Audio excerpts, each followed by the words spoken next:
Chapter 4. Is man lazy by nature? 1. The axiom of man's inherited laziness. A. Socio-economic aspects of the axiom. Nobody can escape the influence of an axiom we are all taught from childhood on, that of man's innate laziness. This axiom does not stand by itself. It's part of the more general assumption that man is evil by nature and hence needs the church or the power of the state to try to extirpate the evil, even though he can never hope to succeed in this attempt beyond a certain measure. If, so the argument runs, man is lazy, greedy, destructive by nature, he needs rulers, spiritual and secular, to restrain him from following his inclinations. But it is historically more correct to reverse the sequence.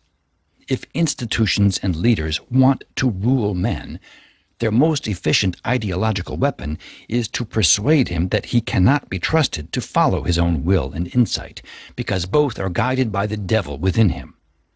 As nobody has seen more clearly than Nietzsche, if one succeeds in filling man with the permanent feeling of sin and guilt, he will be incapable of being free, of being himself, because his self is corrupted and hence must not be permitted to assert itself. Man can react to this fundamental accusation with abject submission or protest against it, and thus seemingly prove it with violent aggression, but he cannot be free. He cannot be the master of his own life. He cannot be himself. Before entering into the examination of the question itself, we do well to consider another consequence, aside from the one just mentioned, of the answer. If man is lazy by nature, indolent and passive, then he is motivated to be active only by stimuli that are not intrinsic to the activity itself, but extrinsic to it, essentially by reward, pleasure, and punishment, pain. If man is lazy by nature, the question is, what incentives are necessary to overcome this innate inertia? If man is active by nature, the question is, what are the circumstances that paralyze man's natural aliveness and make him lazy and uninterested? This idea that man is lazy by nature and that his activity had to be stimulated by extrinsic stimuli has been, as we all know, the basis of the generally accepted notions about education and work. The pupil had to be made to learn by all kinds of rewards and punishments. It's only relatively recently, for instance Friedrich Wilhelm Froebel or Maria Montessori, that one began to see that the child wants to learn if the learning process itself is interesting. But this view is still not generally accepted, and the main efforts in education were made in the direction of finding better extrinsic stimuli, rather than discovering methods of teaching that stimulate the pupil's natural wish to learn, to know, and to discover. One cannot even say that the belief in the sole efficacy of reward and punishment is an old-fashioned one. Behaviorism, especially in its latest and most sophisticated form of B.F. Skinner's neo-behaviorism, has made the principle of the exclusive efficacy of extrinsic compensation the cornerstone of his whole system. Only the insight that well-timed rewarding is more effective than punishment constitutes the advance over the older views. That industrial society has adopted the same principle with regard to work hardly needs to be demonstrated. That work, especially of the industrial worker, was disagreeable and unpleasant, nobody doubted 100 years ago, since it was so obvious. Its duration, up to 14 or even 16 hours a day, its physical discomfort, and the need to expend a great deal of physical energy in unhealthy environments made it very definitely repulsive. Today, much has changed. The working time is greatly reduced. Machines replace human energy. The place of work is not dark and unhealthy anymore. Moreover, what is left of dirty work is mainly done by the lowest strata of the population. In the United States, by black workers, in Europe by Italian, Spanish, Turkish guest workers, and women. Today, One unpleasant aspect of work has become conspicuous, after the more visible negative aspects have been greatly diminished. The boredom that is inherent in the work not only of blue-collar workers, but of employees and bureaucrats, with the exception of those who participate in planning and decision-making. But whether it is physical discomfort or the psychical discomfort of boredom, both sides, workers and employers, agreed that work was by necessity unpleasant, and that in order to motivate the worker to function at all, he needed to be threatened with starvation. And in order to make him work better and more productively, one needed to reward him by higher wages and a shorter working day. However, although both sides agreed on the principle, the employers were reluctant to raise wages and often had to be motivated by the capacity of the workers to strike. Simultaneously, the fundamental changes in the economic system also made it advantageous for the employers to increase the rewards. Inasmuch as there were conflicts between workers and bosses, they were centered on wages and length of the working day. That the quality of the working process could be changed in such a way that work itself could become interesting was hardly thought of by either side. It's a remarkable phenomenon that this was so, at least on the side of the workers, in spite of the fact that Marx, so influential in many other respects, had recognized that the crucial problem is that of the nature of work. The work of the worker or employee in capitalism is, according to Marx, alienated work. The worker sells his energy to the one who hires him, does what he is told to do, as if he were part of a machine. The commodity he manufactures stands over and against him. He does not experience himself as its creator. Alienated work is necessarily boring and hence painful and uncomfortable. As a consequence, the worker can be motivated to accept the pain of work because he is rewarded by material compensations, consisting essentially in increased consumption. Conflicts do not arise over the principle, but only over the size of the compensation. The situation would be entirely different if work would not be alienated. That is, if it is intrinsically rewarding because it is interesting, stimulating, enlivening, and if not the work itself in a narrower sense, the responsible participation in the working unit, plant, hospital, and so on, would be as a social organization. It's only in recent years that the workers have taken up Marx's point, although certainly not by the direct influence of his writings. This new attitude is very visible in the U.S. and in the German Federal Republic. For some years already, the complaint about the boredom of work and the demand for methods of production that give the worker the possibility of greater interest, influence of the work process, decentralization of the over-specialized work process, have become central issues in negotiations between workers and employers, even though purely economic demands for higher wages, or at least stable wages in terms of their purchasing power, are still of equal importance. From the side of industry, these demands for more satisfactory work have found some understanding, and some attempts in this direction have been made, at least in an experimental and tentative way. The crucial importance of the question for the future should be obvious. To the degree to which work is more mechanized, impersonal, and hence alienated, the greater must be the extrinsic reward. This reward consists in higher wages, that is to say, more consumption. This leads to the development in which modern man must find his mental balance by ever-increasing consumption as compensation for the ever-increasing boredom of work and of leisure. If one is aware of the dangerous human deterioration that consumerism brings about, the question whether it's true that man is lazy by nature is one of the most important psychological anthropological questions that can be raised. B. Scientific aspects of the axiom. It is difficult to understand how one could have so firmly believed in the idea of the natural laziness and passivity of mankind in view of the fact that so many observations point to the contrary. Did not animals show an irresistible tendency to play? Were not children eager to play, And were they not active until they became tired?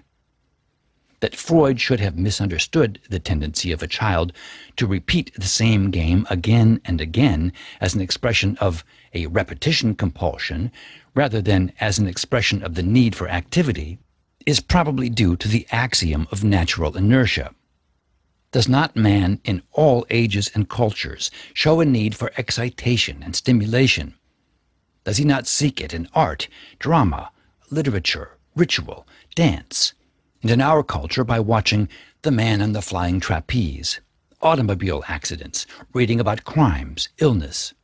Does he not do everything he can to avoid boredom and inertia?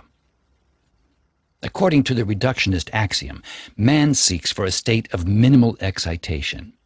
For Freud, pleasure consists in the very absence of excitation. Wouldn't boredom and inertia be ideal states? Why does man seek to avoid these states? There's ample evidence for man's inherent need for excitement and stimulation, and it will be discussed shortly. What I want to say at this point is only that even the unsifted first-hand evidence of everyday observation demands an explanation for the blindness of most psychologists to the fact of the inherent need for excitement and stimulation. D.O. Hebb offers one very ingenious explanation for this puzzling phenomenon. He suggests that much of the current trouble with motivation theory lies in the fact that psychologists have based their thinking on dated neurological theories, which in the meantime have been replaced by more adequate ones. Characterologically, remarks Hebb, stimulus-response theory has treated the animal as more or less inactive unless subjected to special conditions of arousal. These conditions are, first, hunger, pain, and sexual excitement, and secondly, stimulation that has become associated with one of these more primitive motivations. Pre-1930 neurology, as Hebb points out, tended to believe that the nerve cell is inert until something happens to it from the outside, and the same would be true of the collection of cells that make up the nervous system. Since 1930, neurology has changed considerably in this respect. One began to recognize that the nervous system, like all living things, is active, that the human brain is built to be active, and that all it needs is adequate nutrition. That, as Hebb points out, the only behavioral problem is to account for inactivity, not for activity. Recent neurological findings show that the brain is always active, but that its activity is not always the transmitted kind that conduces to behavior. Hebb quotes as evidence the distinction between the slow-burning activity of the dendrites and the firing activity indicated in the spikes. Impressive as Hebb's statement is that psychologists' theories suffer from the fact that they are based on a dated neurological theory, it fails to answer the question, namely, why psychologists have not used a more up-to-date neurology. Why should they have disregarded data that were at hand and ready to be used? C. Work and the axiom of man's innate passivity. Perhaps the main reason for the faith in the axiom of man's innate passivity lies in the very nature of work in the industrial society. This becomes very clear if we compare industrial work, from manufacturing at the mechanical loom to the conveyor belt to the assembly line in an automobile plant, with the work of the medieval artisan. The smith or the carpenter worked in a way that required their constant concentration and interest in the work. This work was a continuous learning process, starting with apprenticeship, continuing throughout the entire life of the artisan. In the process of working, he increased his skill. That is, he developed himself, his senses, his knowledge of the material, of the techniques, his ability to sense, to see, increased throughout his life. He grew in the process of this kind of activity based on his relatedness to his materials, his tools, and many other factors in his environment. Hence, this work was never boring, but interesting, like any activity requiring concentration, attention, and the practice of a skill. Today, we still see remnants of this older attitude toward work in the artist, from the same root as artisan, be he a painter or a cellist, in the work of a surgeon, a fisherman, a circus performer, and so forth. This seems to be the reason why people today are fascinated by watching any skilled work process that they have the occasion to see. The playing of casseroles, as well as watching a weaver at work. In fact, we know that in work requiring constant exercise and practice, skills develop which seem miraculous to the outsider. Shepherds whose eyesight is 10 times that of the average man today. Arab carpenters who could by sight and touch and without the use of measuring instruments prepare a slab of marble that fitted exactly into the space left for it in a table. I'm indebted for these examples to personal communications with the painter Max Hunziker. The violinist who can play a large number of complex musical pieces by ear could not develop these extraordinary faculties other than by constant activity and practice, even though talent will be an element in the quality of their performance. The examples must suffice to remind the reader of this kind of work. This kind of skilled work does not require extrinsic rewards or threats of punishment to be performed. It carries with it the intrinsic reward of interest, the exercise of skill, relating oneself to the world by a creative act, and more than anything else, that of growing and becoming oneself. In order to understand the nature of this kind of work, one must fully understand it in its social context. The medieval artisan, like the artisan in all pre-industrialized countries today, did not aim at the maximization of profit or production. He wanted to continue his traditional standard of living and was not obsessed by the hunger for commodities of the modern consumer. In addition, the number of apprentices he could accept, as well as the amount he produced, were limited by the regulations of the guilds. He would have been very surprised at the suggestion that the work he was doing was boring, and that the monetary award was the compensation for the unpleasantness of work and the main incentive for doing it. There's a large literature depicting this picture, especially the work of Werner Sombart, Max Weber, Richard Henry Tawney, Karl Marx, and also my own analysis in Escape from Freedom, The Sane Society, and The Revolution of Hope. In industrial societies, all this has changed. Work has only one purpose: to bring a profit to those who own the machines and to feed those who are employed to serve on the machines. The worker today serves the machine. He requires very limited skill. Even the skilled worker cannot be compared with the one having the skill of an artisan. He's more like a specialized tool than like a skilled man. The unskilled worker makes a very limited number of movements. In the case of the worker on the conveyor belt, his whole body is the prisoner of the rhythm of the belt, his activity restricted to 1 or 2 monotonous movements. He is never in touch with his product, that is to say, not as its maker, but only as the buyer who may purchase and own it. It's interesting in this respect that, according to a recent report, Italian shipbuilding workers show a much lower degree of dissatisfaction and boredom, since their work is such that they always see their whole product, the ship, and witness its growth from the first day to its eventual birth when it's released into the water. It's well known that the industrial worker suffers from painful boredom and that he resents his work. He as a person is not enriched, but crippled by the working process, because none of his faculties have a chance of being practiced and of growing.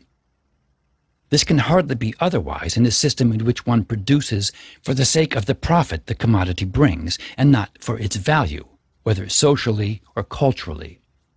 One produces many commodities with built-in obsolescence, and worthless commodities, which are made to appear useful only through the suggestive power of advertising and packaging. This does not mean to say, of course, that needed and valuable things are not also produced. If this were not so, the economic system could not function. But profit, not usefulness or beauty, is the primary purpose in capitalist production, and for this reason one cannot expect the work to have intrinsic interest. In recent years, management has begun to realize that the boredom of work is counterproductive, even from the standpoint of profit, and has begun to decentralize work again to make it less boring. The most radical attempt to change the alienated nature of work is that made in the Yugoslav system of socialism, that of self-management, in which all participants of an enterprise are responsible for the management of the enterprise. The enterprise is not owned by a private owner, nor by the state, as in the Soviet bloc countries. It is not even owned in the strict sense of the word by the workers. Legal ownership has lost its central role because what matters is not ownership, but control and participation. Even though, as one would expect in a small country that is surrounded by social systems based on private or state control, the system has in practice worked only very imperfectly, it is nevertheless the most original and new idea with regard to work organization and property. It's a noteworthy fact that the workers' revolutionary movements in Poland and Czechoslovakia had similar as their main workers' council, and there's probably no tendency which is more opposed by the Soviet Union than this trend. It had its early representatives in Germany, in Rosa Luxemburg, and in the beginning of the Russian Revolution by the workers' opposition. Both were opposed to Lenin's bureaucratic methods. The alienated industrial systems in the form of capitalism, or so-called socialism, are based on these premises, according to which man spends his time and energy without interest and motivated only by the wish for increasing consumption. To doubt the axiom of extrinsic incentives being man's only motivation for work means to doubt the whole system. It's putting sand in the machine that seems to function so well. The majority of psychologists, like most social scientists, are not prone to doubt the system. In fact, their theories are not only influenced by it, but help to support it ideologically. They do not transcend the basic axioms even in their experiments, most of which tend to prove the basic premises of our society scientifically. This is all the easier since they deal little with hard data, as for instance neurophysiologists do, and they manipulate the material, mostly of course not consciously, in the socially desirable fashion. The very fact that in the whole academic discussion of extrinsic versus intrinsic motivation, hardly any mention is made of the connection between this problem and the general assumption about motivation for work, suggests that something like a repression of this connection has taken place in order to blind the social scientist from seeing the source of his bias. Some industrial psychologists like Likert, McGregor, and White have made valuable contributions to the understanding of work motivation, but they're still guided by the principle of harmony between the interests of profit and the interests of the human being. I have tried to show that the central role of the machine, together with the organization of work as it exists in industrial society, is, aside from the need to make people feel guilt and hence easier to manipulate, one reason why the axiom of man's natural laziness and his need to be activated by the extrinsic stimulation of pleasure or pain remained dominant in the thinking of most psychologists. It is a telling example for ideological influences that many neurophysiologists speak of reward and punishment areas as equivalent to pleasure and pain. It's taken for granted that even our brain follows the laws of Christian capitalist thinking, that is, that pleasure is a reward and pain a punishment. But the reward principle no longer functions smoothly. The effects of boredom can be seen in numerous manifestations. In the lack of interest among many young people in working at all, in the spreading popularity of drugs, in violence, in silent or manifest despair. An increasing number of people feel that the boredom of 40 hours a week spent in working is not and cannot be compensated by the rewards of increasing consumption, especially when consumption itself becomes boring and is not conducive to greater activity, growth of personality, and increase of skill. There's a great deal of absenteeism and psychosomatic illness among workers, and their displeasure with work shows also in the shoddiness of many products.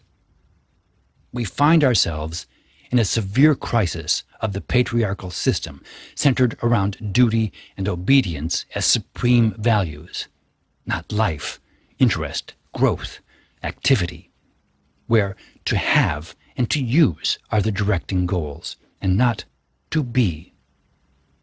It's not surprising that under the impact of the social and cultural crisis, old doctrines are being questioned, and people begin to wonder whether intrinsic pleasure in activity may not outweigh the extrinsic pleasure in money and consumption.